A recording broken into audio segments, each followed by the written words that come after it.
Stop. Listen. Pay attention. Chosen one. This is not a message you stumbled into. It meets you at a very specific point. Right where your energy dipped. Right where questions started forming without clear words. Right where you felt tired, but not weak. Pressured, but not broken. Something in your life has been demanding attention without making noise. You have been moving forward, handling responsibilities, responding when needed, showing up when required, yet carrying an undercurrent of fatigue that sleep did not fully fix. You may have noticed moments of isolation that were not caused by people leaving, but by a growing distance between you and what no longer fits. Confusion has surfaced not as panic, but as a quiet sense that something is unfinished, unresolved, or unrecognized. This message does not arrive to alarm you. It arrives to clarify.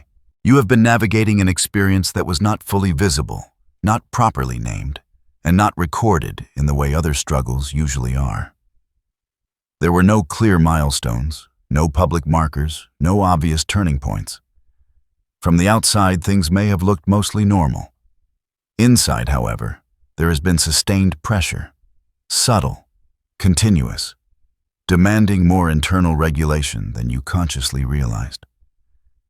You may have wondered why you felt the need to stay composed when nothing dramatic was happening. Why your system stayed alert even during quiet days. Why rest sometimes felt shallow, as if part of you remained on watch. These are not signs of weakness or overthinking. They are signals that something meaningful has been processed beneath the surface. This is not a general address. It is specific. It is intentional. It is personal. What you survived did not announce itself. It did not leave obvious evidence. It did not come with clear labels or witnesses. Yet it required endurance, coherence, and stability over time. And you met that demand without collapsing, without losing yourself, and without abandoning your responsibilities. In this transmission, clarity will replace ambiguity. You will not be overwhelmed with explanations, nor pushed into conclusions. Instead, you will begin to understand why this season felt heavier than it looked. Why your internal strength was quietly tested, and why the fact that you are still standing matters more than you were taught to recognize. You are not here by accident. You are not misreading your experience, and you are not late. What comes next is not a revelation meant to impress you. It is an explanation meant to settle you. This message is not for everyone who happens to hear it. It is not meant to be interpreted broadly or adopted casually. It is directed, and that direction matters. You are not listening because you are curious. You are listening because something in you recognizes that what is being described aligns too closely with your own experience to dismiss. You are the one this is for. Not because you volunteered, not because you sought a label, but because what occurred required a certain kind of internal structure to withstand it. The experience did not ask for your permission.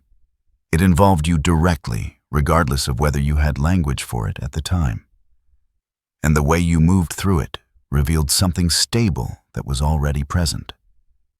Being the chosen one does not mean you felt confident, special, or aware. It means that when pressure was applied, your system did not fragment. You continued to function. You adjusted without collapsing. You remained coherent even when clarity was delayed. That is not a personality trait. That is not a mindset you adopted. That is a baseline capacity. Others placed in similar conditions would have shown visible distress. They would have needed validation, interruption, or escape. You did not. That does not mean you did not feel the weight. It means the weight did not override your internal balance. You carried it while still making decisions, still responding appropriately, still regulating yourself without external reinforcement. This is where ambiguity ends. What happened did not simply pass through your life. It interacted with your identity. It tested how you hold pressure, how you conserve energy, how you remain present when answers are not immediately available. And without realizing it, you demonstrated resistance that did not require constant effort. You did not have to remind yourself to stay grounded. You were grounded. There is an important distinction here. Conscious struggle is loud. It demands attention. It cycles through doubt, reaction, and recovery. What you exhibited was quieter, automatic. You stabilized without narrating it to yourself. You endured without dramatizing it internally. That is not common. This is not about claiming strength after the fact. It is about recognizing that strength was already integrated before the situation arose. You were not improvising resilience. You were operating from it. That is why this message finds you now after the fact, rather than during the height of the experience. Only now is there enough distance to identify what was actually demonstrated. Not survival through force, but stability through structure. This is who this is for. This is why you are still listening. There is one symptom you have likely noticed more than the others, even if you did not name it clearly at the time. It may have shown up as persistent fatigue that did not match your workload, or as a low-grade tension in your body that never fully escalated into anxiety, or as a sense of being mentally occupied even when nothing urgent was happening. Whatever form it took, it was consistent enough to make you question yourself. You may have wondered if you were becoming less motivated, less focused, or less capable. You may have questioned whether something was wrong with your discipline, your mindset, or your emotional state. That self-questioning is understandable, but it is misplaced. What you experienced was not a flaw. It was a signal. When a system is under sustained pressure, it does not always react with visible distress. Often the first response is conservation. Energy is redirected inward. Attention narrows. Sensitivity increases. The body and mind enter a mode designed to maintain coherence rather than performance. From the outside, this can look like slowing down. From the inside, it can feel like heaviness or dullness. In reality, it is regulation at work. This is why rest did not immediately restore you. You were not tired from exertion. You were tired from holding alignment, from staying present while something unresolved was moving through you, from maintaining internal order without having a clear external problem to solve. You were not losing clarity. You were postponing expression. This reframes the confusion you felt. The difficulty making decisions was not indecisiveness. It was discernment under load.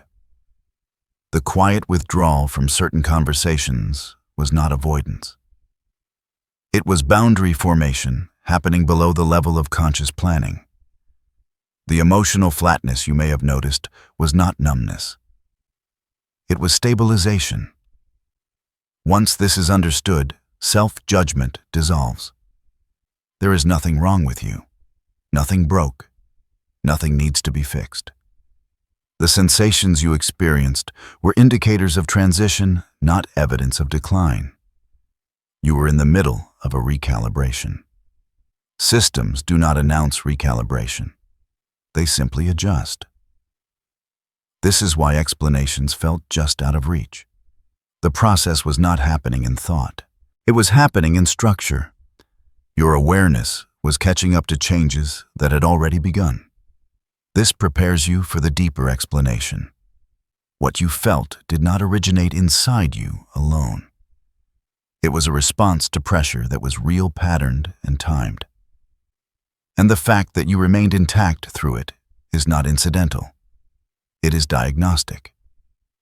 What you were responding to did not come in the form of a visible event or a single confrontation. It arrived as pressure, quiet, distributed, and sustained, not chaotic, not random, structured enough to be felt, subtle enough to be missed if you were not paying attention. This pressure did not announce itself. It did not interrupt your life dramatically. It overlaid itself onto your existing routines. It asked more of your internal regulation, while allowing everything else to appear mostly unchanged. That is why it was difficult to name. There was nothing obvious to point to, yet something was clearly being engaged. This kind of pressure is not accidental. It has timing. It aligns with moments when stability is already present, when a system can be tested without immediate collapse. It does not aim to break function. It aims to measure it. You may notice looking back that this pressure intensified during a specific recent window. Not long ago, not distant, recent enough that the sensations are still familiar. During that time, you remained operational. You met obligations. You communicated when necessary. You did not withdraw from life. Yet internally, you were carrying more than usual. That matters. Many people under far less internal demand lose coherence. They become reactive. They disengage. They seek distraction or validation. You did not. You adapted. You reduced unnecessary output. You conserved energy. You stayed attentive without becoming hypervigilant. This is not dramatization. It is observation.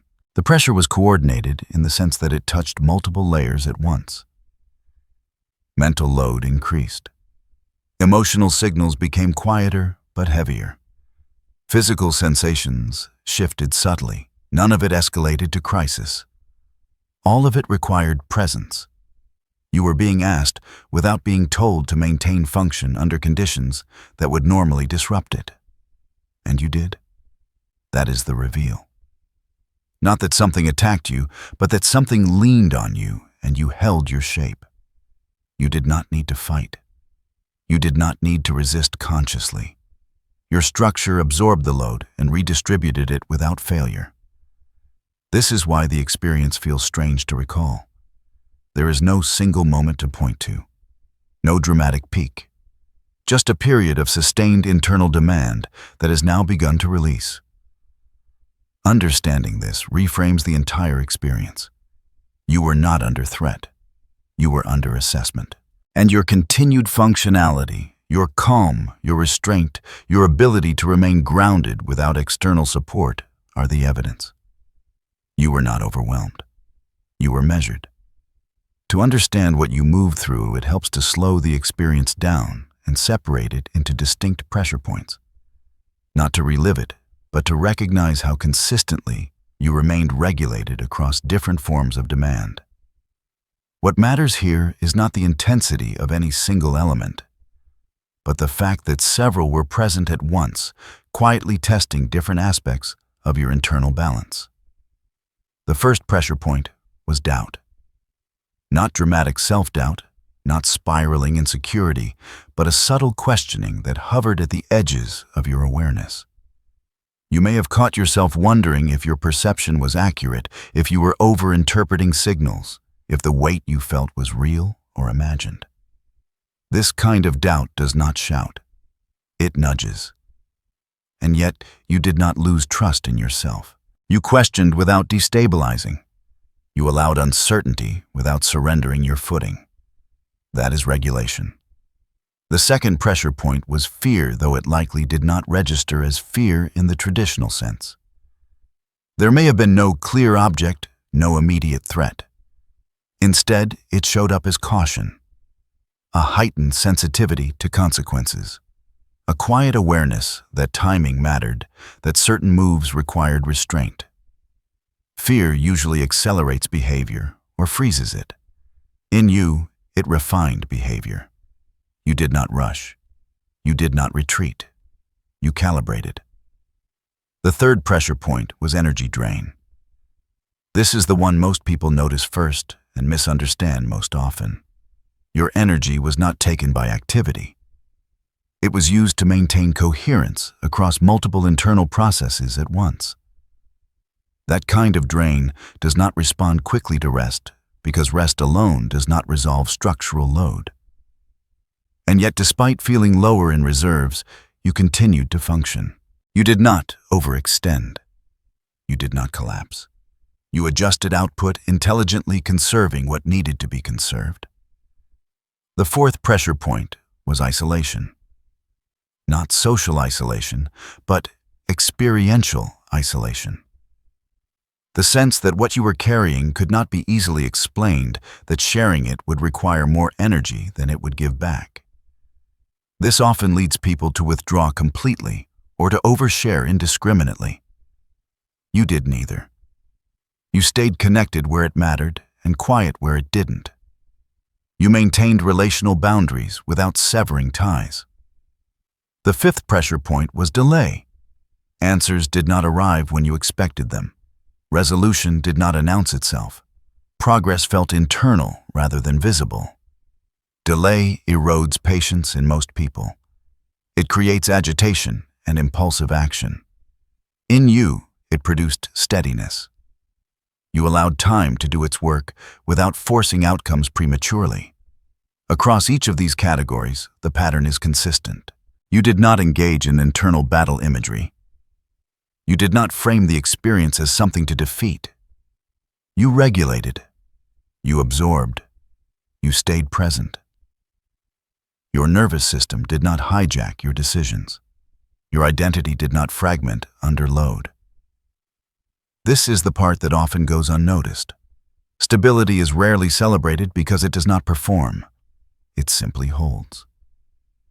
What you demonstrated was not exceptional behavior under extreme conditions. It was something more telling. You showed baseline coherence under sustained, multi-layered pressure. That is not learned in the moment. That is built long before it is needed. And now that the pressure has eased, you are left not with exhaustion, but with a quiet question: what exactly just happened? That question is the doorway to confirmation. Now there is enough distance to review what occurred without being inside it. This is the moment when patterns become visible, when the absence of a collapse speaks louder than any dramatic event could have. You are no longer reacting. You are evaluating. When you look back, you may notice that nothing about this period can be explained away as coincidence. The timing, the duration, the way multiple pressures overlapped without escalating, the way resolution arrived not as a breakthrough moment, but as a gradual release. These are not random features. They are signatures of a structured experience that ran its course. You did not survive because circumstances improved. Circumstances did not suddenly become easier. What changed was internal load distribution. You began to carry the same external demands with less internal strain. That shift did not come from new information. It came from integration. This is important. Luck does not integrate systems. Chance does not produce coherence. What you experienced was the completion of a cycle that tested how well your internal elements communicate under pressure. Thought, emotion, sensation, and decision remained aligned. There were no sharp internal conflicts, no prolonged self-betrayal, no fragmentation. That level of coherence is not accidental. You may also notice that you did not need validation afterward. There was no urge to explain yourself, no need to prove what you went through. That absence is telling. When an experience truly destabilizes someone, they seek narrative repair. They need others to witness it in order to regain balance. You did not. Balance was already restored internally. This confirms something essential. Your resilience is not reactive. It is structural. You do not wait for crisis to organize yourself. You are organized before pressure arrives. That is why recovery felt quiet. There was nothing to rebuild. Even now, the understanding may land gently rather than dramatically. That is appropriate. The realization is not that you endured something extreme. It is that you endured something precise. A calibrated demand designed to see whether your internal systems could remain synchronized without external support. They did. This is not a story about endurance through suffering. It is a confirmation of internal coherence under sustained ambiguity. And that coherence is not common even among people who appear outwardly strong. Recognizing this does not inflate identity. It stabilizes it. You are not stronger than others. You are structured differently. And that difference explains why this experience passed through you the way it did. What you have now is not a lesson, but a reference point. You know without needing to tell yourself that your stability is real. That knowledge changes how future pressure will register. Not because it will be easier, but because you now recognize the pattern. When you place your response alongside common human reactions, the contrast becomes clear without needing exaggeration. Most people, when exposed to sustained uncertainty or internal load, begin to show signs quickly. Their attention scatters, their emotional responses spike or flatten. They become reactive, impatient, or visibly drained. Even modest pressure often leads to disruption. That did not happen with you. You stayed present. You continued to engage with your life rather than disengage from it. You did not require constant reassurance. You did not collapse into rumination or impulsive action. You may have felt the weight, but you did not hand control over to it. That difference matters. This is not about being better. It is about being less destabilized by ambiguity. Many people rely on clarity to function. When clarity disappears, so does their sense of orientation. You did not require immediate answers in order to remain coherent. You tolerated not knowing without losing yourself. That is uncommon. It is also important to name what this is not.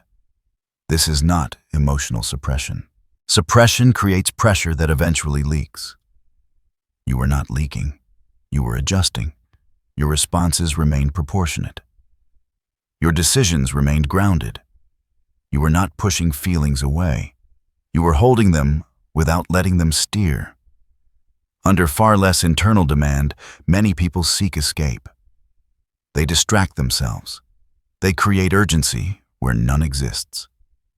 They externalize discomfort through conflict or withdrawal. You did neither. You allowed the experience to move through you without amplifying it. That kind of stability is rare, not because it is heroic, but because it requires a certain internal maturity. It requires systems that have already learned how to cooperate rather than compete. Thought does not override emotion. Emotion does not override judgment. Sensation does not hijack behavior. You remained functional without numbing, aware without overreacting. That places you in a small category, not an elevated one. Most people are not taught how to stay integrated under pressure. They are taught how to endure or avoid. You did something quieter. You stayed organized. Recognizing this is not about comparison for ego. It is about accuracy. If you mislabel what happened as ordinary stress, you miss the information it provides. The information is not that you can handle anything. It is that you can handle sustained ambiguity without losing alignment. That capacity is not common, and it is not accidental. It points toward how you are built, not how hard you tried. What becomes clear now is that what you demonstrated was not a peak response. It was not an activated mode you switched on under pressure. It was baseline. This matters more than anything else that has been said. Your stability did not come from effort. You were not bracing yourself. You were not holding on through willpower. The calm you maintained was not something you summoned. It was already there. Pressure revealed it. It did not create it. This is an important identity clarification. Many people only access strength when circumstances force them to. Their resilience is situational. It flares up in crisis and fades when things normalize. Yours did not flare. It stayed consistent. That tells us the strength you operate from is structural, not reactive. You did not become someone else to get through that period. You remained yourself. That suggests preparation that predates the experience. Not preparation in the sense of training or planning, but preparation in the sense of internal ordering. Your systems already knew how to work together. Your sense of self was not fragile. Your emotional responses were not at odds with your reasoning. Your body did not feel like an enemy you had to manage aggressively. This is what maturity looks like when it is quiet. There is no need to invoke anything supernatural to explain it. Inner coherence develops when a person has faced enough reality without abandoning themselves, when contradictions have been held rather than avoided, when discomfort has been metabolized instead of projected outward. Over time, this creates a structure that does not shake easily. That is what you are operating from. Calling you the chosen one does not elevate you above others. It names a role you are already inhabiting. You are someone whose baseline state includes regulation under uncertainty. Someone who does not need constant reinforcement to stay aligned. Someone who can move through pressure without turning it into identity. This identity does not demand performance. It does not require you to prove anything going forward. It simply clarifies what is already true, so you stop misinterpreting your own experience. You are not surviving on reserves. You are functioning from foundation. Once this is recognized, the internal narrative shifts. You no longer ask why things felt heavy. You understand that heaviness was not resistance. It was load. And load did not distort you because your structure could hold it. That is who you are. With that understanding in place, what matters now is integration, not vigilance. You do not need to stay alert for another test. Yes, you do not need to search for meaning in every sensation. The experience has already completed its work. What remains is how you orient yourself going forward calmly and practically. First, allow rest without trying to extract insight from it. Rest does not need to be productive. Your system has been operating with quiet efficiency for longer than you realized. Let recovery be ordinary. Sleep, stillness, unstructured time. These are not indulgences. They are signals to your system that load has been released. Second, practice discernment rather than explanation. You may feel the urge to understand everything retroactively, to map each feeling to a cause. That is not necessary.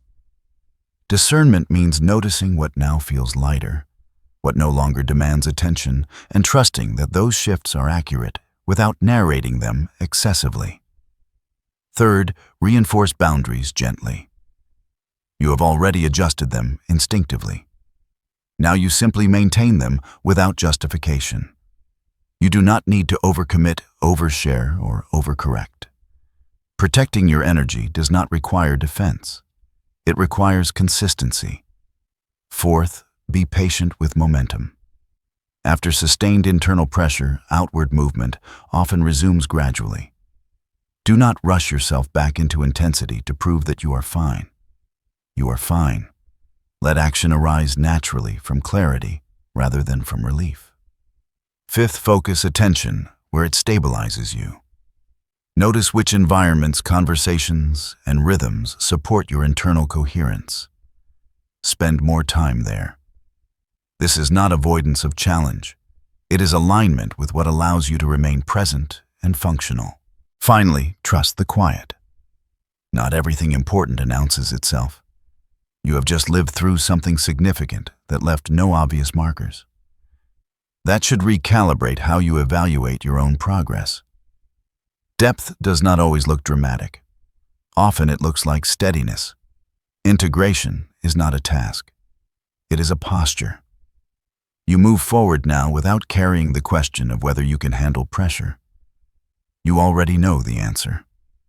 And because you know it without needing to repeat it, you do not need to hold yourself differently. You simply continue with awareness settled into place. What remains is closure.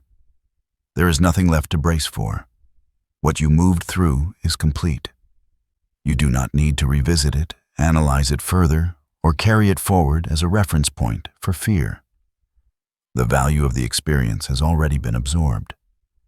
What remains is a steady understanding that settles rather than excites. You now know something important about yourself, not as an idea, but as lived evidence. You remained coherent when there was no script. You stayed present when outcomes were delayed. You functioned without needing recognition or explanation. That knowledge does not demand affirmation. It simply sits where doubt used to be. This is the seal. Not a dramatic conclusion, not a declaration, a quiet certainty that your internal structure is reliable. That when pressure arrives without warning or clarity, you do not disappear inside it. You adapt, you regulate, you continue. Let this realization soften you rather than harden you. There is no need to carry vigilance into the next season. You are not defined by endurance. You are defined by coherence. That distinction frees energy instead of consuming it. Hold these affirmations lightly. They are not slogans. They are acknowledgments. You are stable under uncertainty. You remain yourself under pressure. You do not need chaos to access clarity. If this message reflected something you recognized rather than learned, mark it quietly. In the comments write, "I remember," or 777. Not for visibility, for recognition. If you want to continue exploring this kind of grounded understanding, subscribe. Not for urgency, for continuity. The next message will meet you where you are not where you are told to be. You do not need to share this with everyone. You do not need to explain it to anyone. The most important confirmation already happened inside you. You are settled, you are intact, and you move forward without needing to announce it. This is enough.